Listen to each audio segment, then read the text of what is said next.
Hello, everyone, and thank you all for joining us today on our first episode of Chatting with the Crew. We are six creative, resilient, engaging women who are cultivating real educators worldwide. So, with us today, we have two other members of the crew, Sandra and Michelle Lanqua. We also have three other wonderful members of our crew. We have Carlisa, we have Bernicia, and Tracy.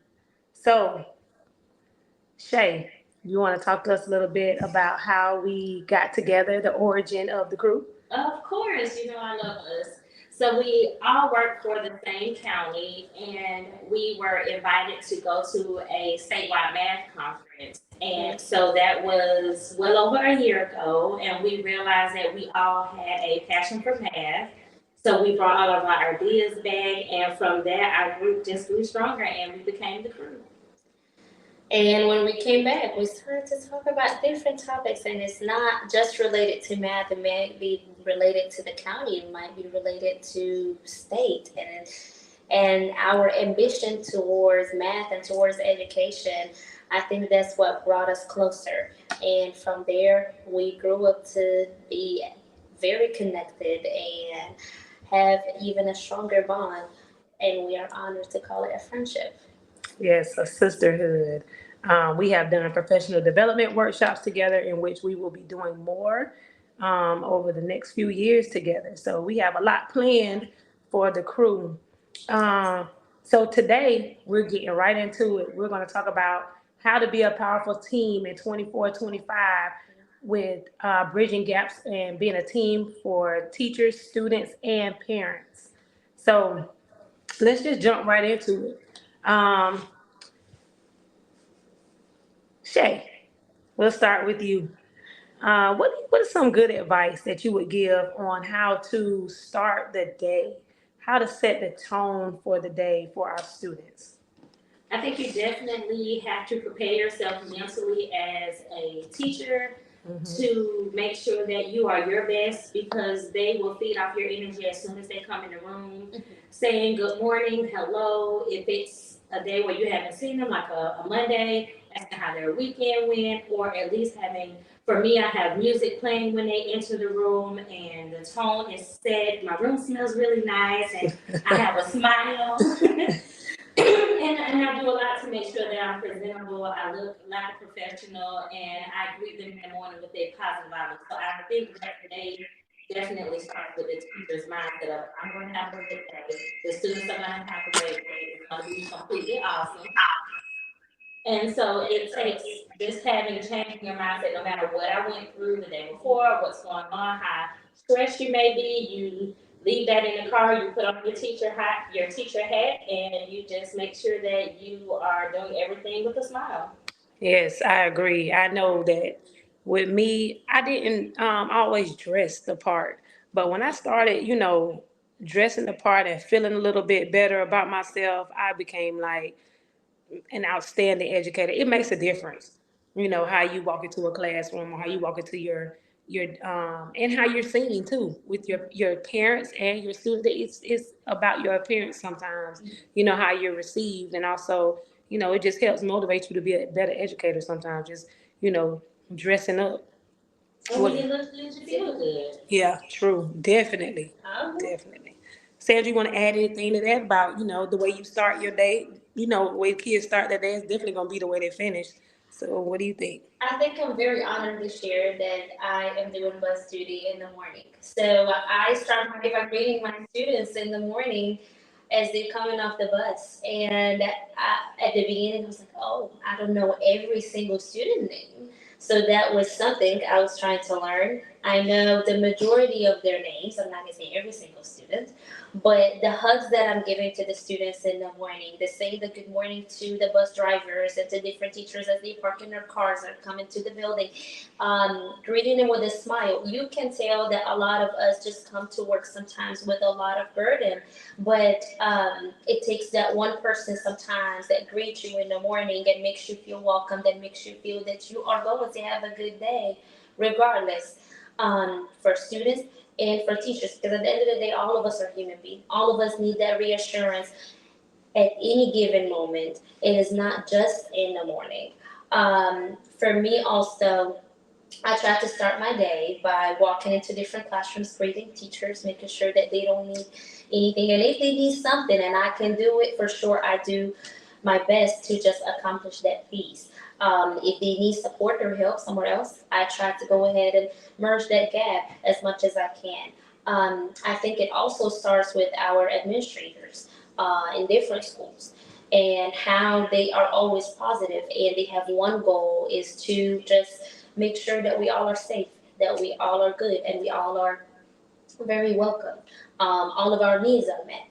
So I think it always starts from the top all the way down. And if the teacher or if the teacher or the parents or the staff, we're not feeling as welcomed and as safe as we can be, I think that would affect our students. So something important that Shay said, no matter what happened the day before, we just wake up in the morning with a smile on our face. We leave it at the door because we have children and we have to treat them as our own children. So. Oh, so yes, definitely on a leadership team, admin, you definitely have it starts at the top.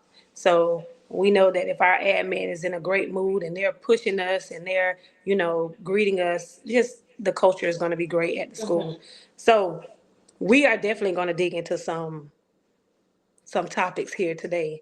So the next topic that we want to discuss, we're going to address um, some of the most powerful ways to make sure that we're supporting student success and talking about teachers supporting student success, parents and staff supporting student success. So Sandra, if you want to start off talking about some ways that parents or teachers you know could support students. I would start with the parent piece. I think it always starts from the house. I know we all have our different views and all we have our different circumstances when it comes to parenthood and when it comes to having children.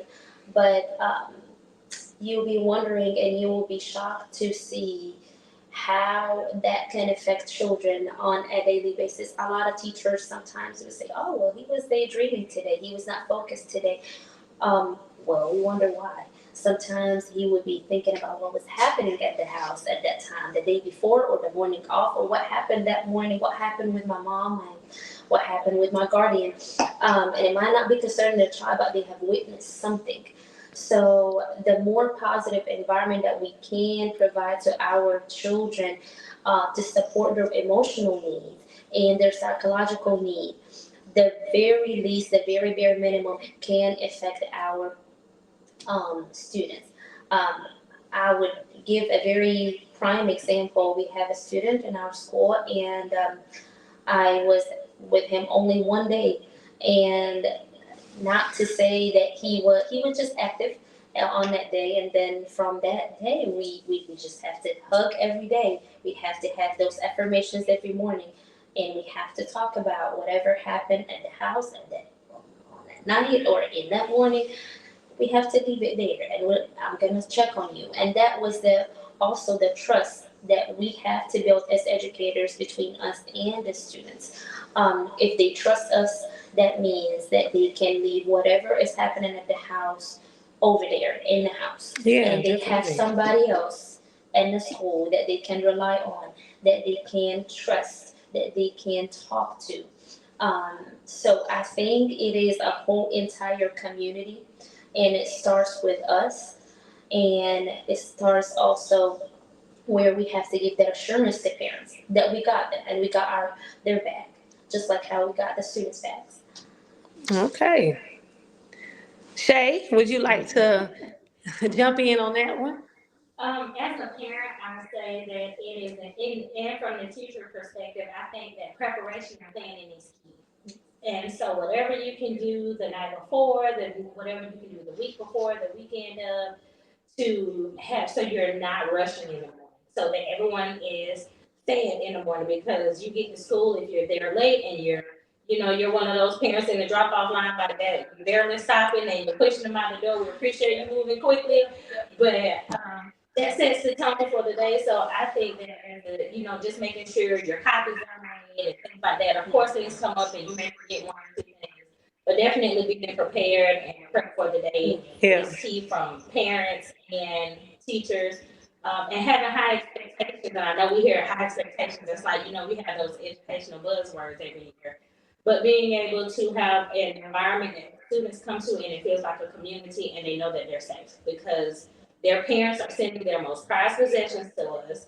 And so I want them to understand it's okay to make mistakes in my classroom. It's okay to have a bad day. It's okay to have big feelings. That's life. So having those real life issues in class and being able to move past them or deal with them in the moment and keep going and say, okay, we're all human. And so we're going to have a bad day. Nothing is perfect. So giving everybody that grace and flexibility to me is important with yourself, with the parents, with admin, because at the end of the day, we're all human. For sure. And I'm just going to kind of add a little bit to that. I think it's super important for teachers and parents to have, be a cohesive team. Like at the end of the day, we're here for the same reason, and it's for your child and for them to be successful. So having great relationships um, from home to school is very powerful because when that student sees that, oh, my mom talks to the teacher or my teacher is talking to my mom, it holds them, at a different level of accountability. So I know there are a lot of, parents who might not know exactly what's going on in the school because things have changed tremendously over the years. But just asking questions and, letting that teacher know, hey, contact me, call me, I got your back. Do you need a parent, a mom for your class? Just being involved will definitely help a whole lot for your student being successful. I think that sometimes we miss that. We don't give parents enough credit, and sometimes parents don't give teachers enough credit. Like both are working for the same thing, and that's just for your child to be successful. Um, so jumping in to barriers, like what are some barriers that y'all see in education? And mind you, we are all in education. We've all been teachers. I'm a math coach right now. So we see, and we're all at different schools. So we're talking about barriers right now that we see within the educational field. Let's start with some of the parents. Like, what are some parental barriers that we see that could sometimes hinder things? Who want to jump in first? Well, I'm a parent, and so just being able to trust that the teacher has my child's best interest at heart, and knowing that they're supported. Like I want the teacher that I want to be the teacher that I want for my child. So I want their teachers to be kind. I want them to be firm. I want them to have high expectations for them, and to also push them to be in where I can because I'm not there with them all day. So For if you sure. see that my child is doing mediocre work, of course, let me know, push them to be better, and know that it is a partnership. So, but in order for me to know what's going on, I have to be contacted about certain things because even as a teacher, I don't know what's happening in my child's classroom and all that. I have a general idea, but I can better support the teacher to help my child if I know what's going on. So whether it's a remind message, an email, it doesn't always have to be a phone call. It can be a phone call, but I also foster that environment when I first meet them and say, hey, I'm a working mom. I am busy, but if you call me, if you need me, here's the best contact. And Yeah. I make sure like you have my phone number, email. I set up all reminders. You can have a parent conference, and then I make it even better. I'm like, what do you need? Like outside of what's on the supply list. So what's some of your favorites? Like if you have a favorite pen, okay, bet I got you. If you need disinfectant wipes or hand sanitizer, I'm sending it out here because I want you to have what you need to be able to be your best self for my child. And yes, every now and again they'll get a Starbucks gift card or a Target gift card or something like that just to brighten their day. But I definitely start the year off building that relationship as a parent. And sometimes parents don't know how to do that. And so Right. you have to foster that as a teacher to reach out to them if you see that that's not happening. I find a very good way to start off is to call the parents and say something positive about the child. Hey, I just want to call and tell you that your child had an awesome week, and I'm just glad to be your child's teacher. And I'm looking forward to seeing them blossom this year. And you would be amazed at how many parents are just shocked that you called with something positive. So starting it off that way, I know it seems like, oh, I can't call every parent. You're right, but you can do it periodically over a week or two or something like that, or finding a way to make that contact if they didn't come to orientation, just to set the tone for the year. Yeah, for sure. And then even if you calling for something bad throughout the year, say I'm still happy to be their teacher. And I will know, and at the end, but just remind them of that partnership. Like, this is just one moment in time. This is not an indicator of the child, the child I see every day, and there's something that's going on that may be different. But as a team, what is it that we can do to help this child be better? So I just think you just have to make sure. But that is a barrier that sometimes there's a divide between school and home, and we want to make sure there's a tight connection. And that would take us back to the same thing that we were talking about earlier about the trust. So, if the parent trusts the teacher that she is going to do her best just to make sure the communication is there, that to make sure that she's there or he's there for the child, they'll start to open up about their child. They will start to share. And some of the things that we might not be aware of that is happening in their lives outside of the school, those can be some hints for us of what is going on in the school. Um, Picking back on what Shay was saying about the fact that we can call when it comes to a positive note. Sometimes it's just checking on the parent because you know that that parent is going through something. If we build in that relationship between the teacher and the parent, we pretty much gonna know what's going on in the house. We pretty much gonna know what's going on with the parents, and that also goes a long way. The teacher is checking on me as a parent. The teacher cares for me and not just caring for the child, giving them the lesson all during the day and giving them a homework, but she also trying to be a part of this family. You will be shocked how many times I was invited to graduations and games and dances, but only because we have those connections with the families. Um, I will never forget one post that one of the parents has posted. I was the child's kindergarten teacher, and then I attended the child's fifth grade graduation, and then she put the two pictures side by side and said, like, oh, she has always been with us throughout the whole journey, and she knows the grandma, and she knows the uncles and the aunties, and that is true. She is so true. Um, we were talking about grad school for her. We were talking about different things, but that came with time. That came with trust. That came with the fact, okay, hey, by the way, my child comes to you today. She is not okay. She's in her feelings. Something is going on. I need you to figure that out. And I figured it out. And if she calls throughout the day, things are done, are changed. But that comes with trust. And I will say the trust over and over again because it is a community. You cannot build a child or raise a child by yourself. You need a whole community to build one child. That's So, true. yeah. That is true. That is true. Um, it's going to be barriers in education, but we just have to figure out how to, overcome those barriers. I mean, nowadays we definitely are facing, different types of behaviors, Yes. within children. And parents have to also, this is an open discussion right now, and this is real.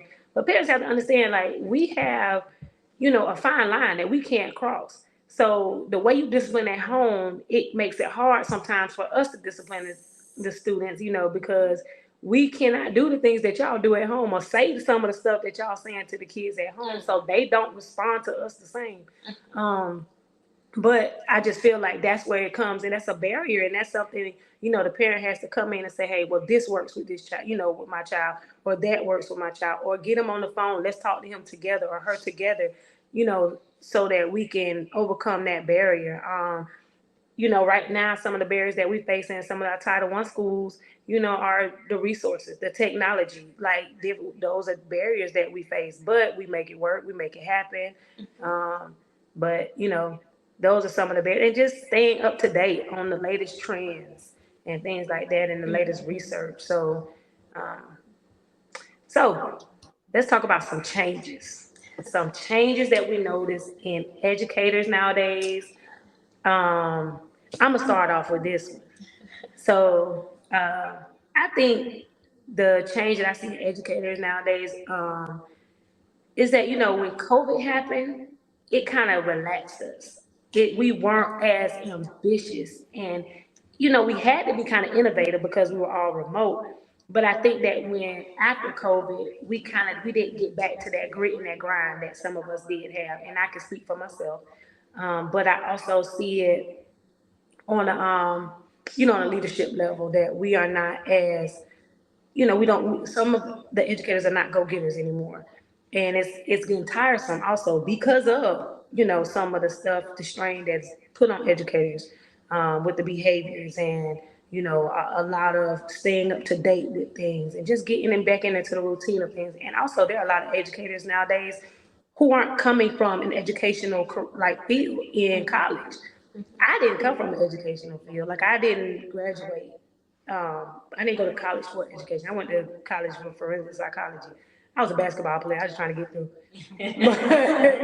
But I feel like those are some of the things that have changed. But some, there are still some great educators out there. Don't get me wrong. But I think like nowadays we kind of changed the way we work.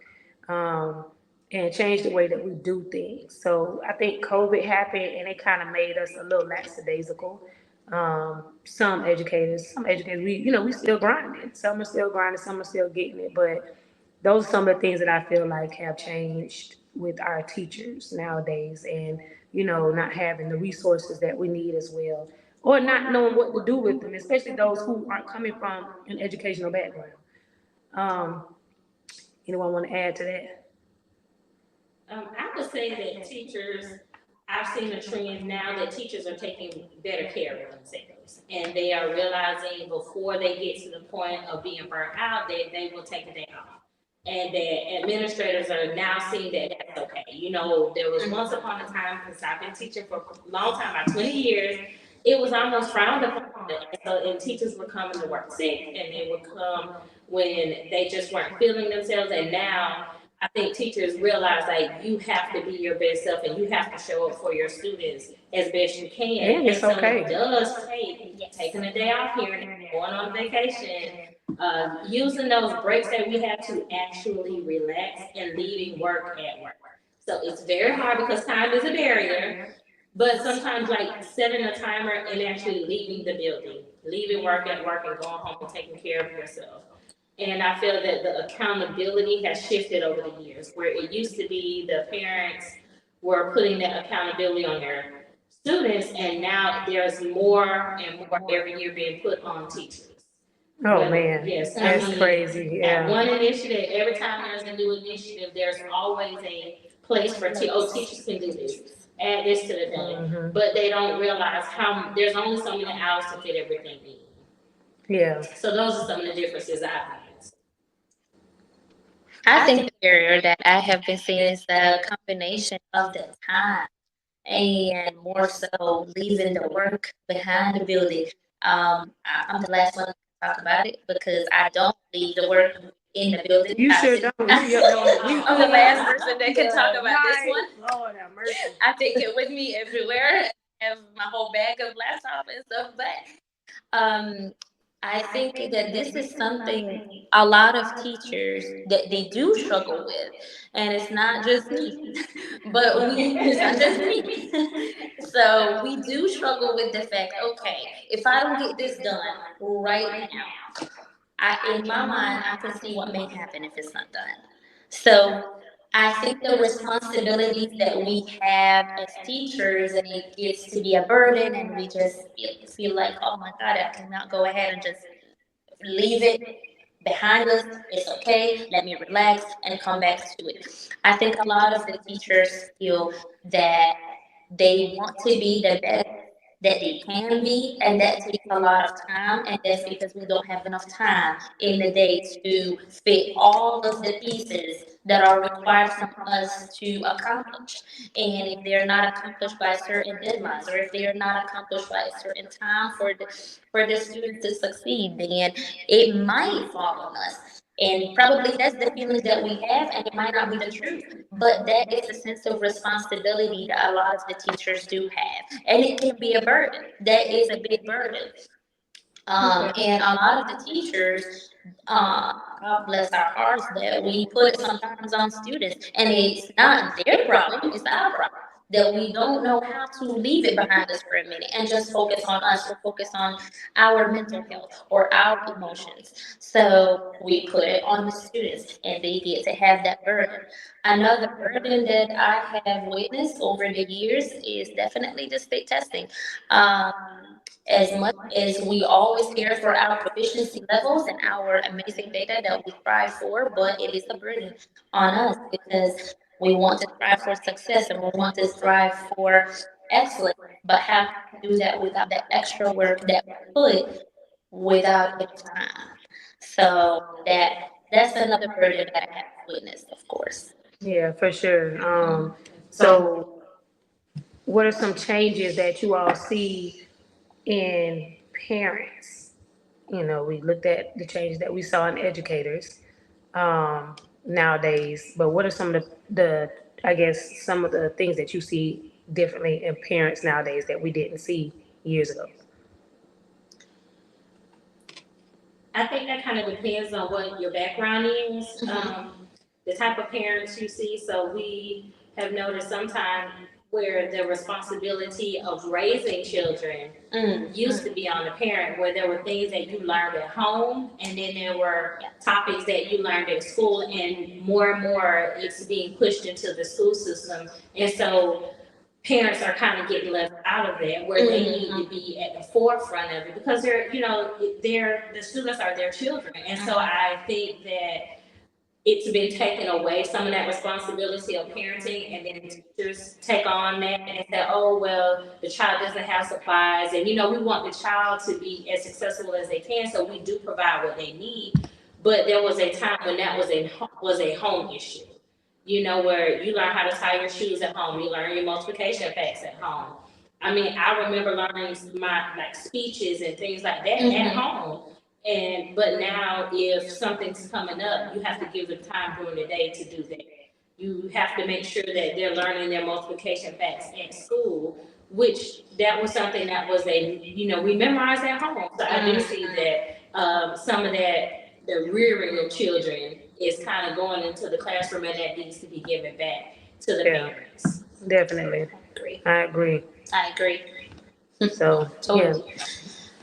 that's and I think too, like with with parents, like nowadays, like I said before, just not being as involved with school and things like that. So it's hard to advocate when you don't know. Like a lot of parents don't know what an IEP is, or if your child's being taken through an MTSS process. Like we need to have some type of community or organizational meeting to where we can help parents to understand some of the processes that their students can are going through or may need to go through or may not need to go through.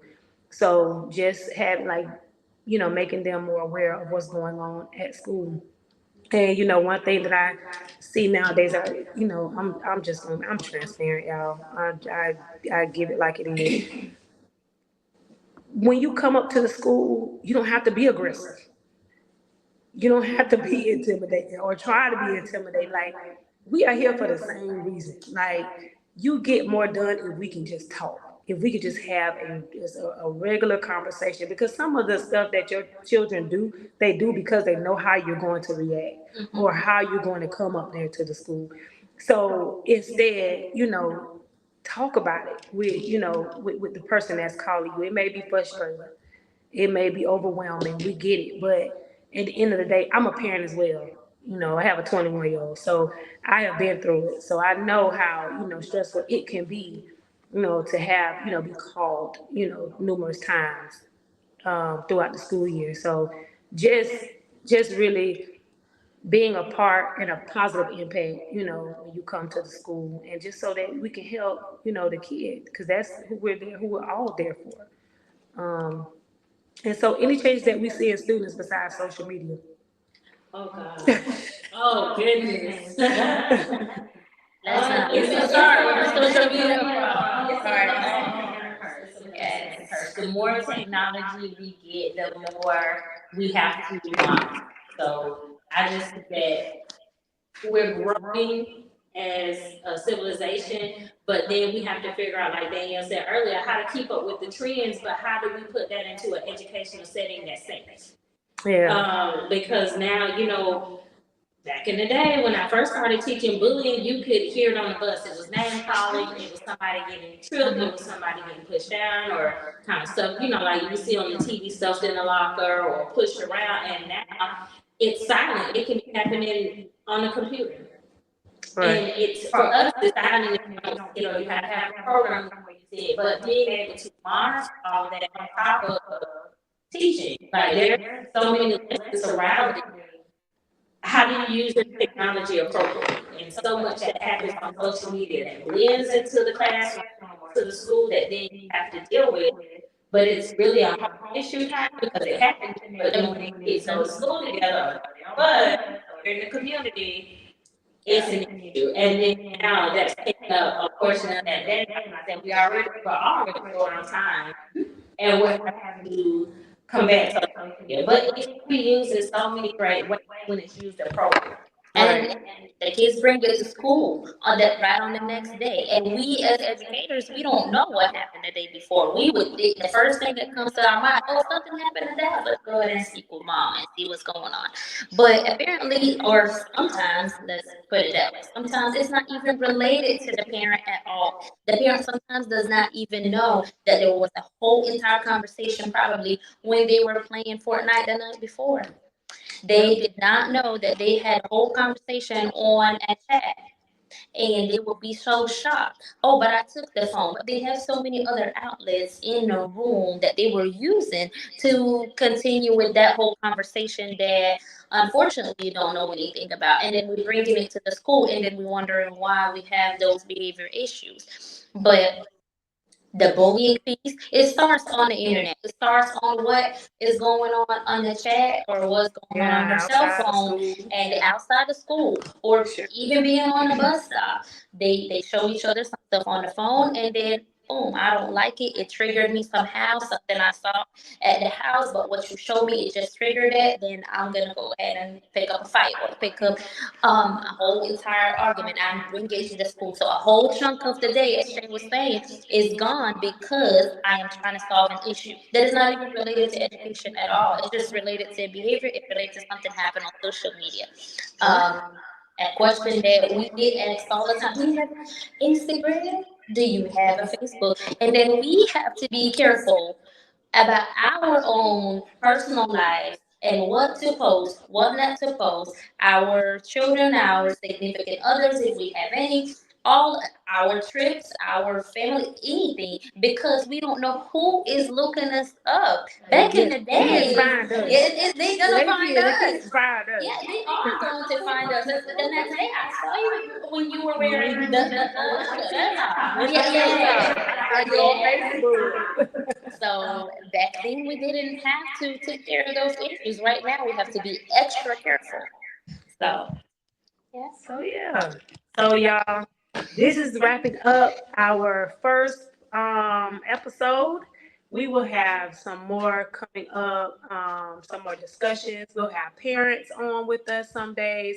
We'll have other educators here. We're even going to have kids, students to talk about some things in the education. We'll also have panel discussions where we'll invite parents, educators, some administration too. So we have a lot coming. And if you want to know about anything, or you think that there's a topic out there that you want us to talk about, address, or you want to be a part of the discussion, let us know. Just hit us up. Our website is going to be up soon, and our workshops are coming out soon as well. So thank you all for joining us today.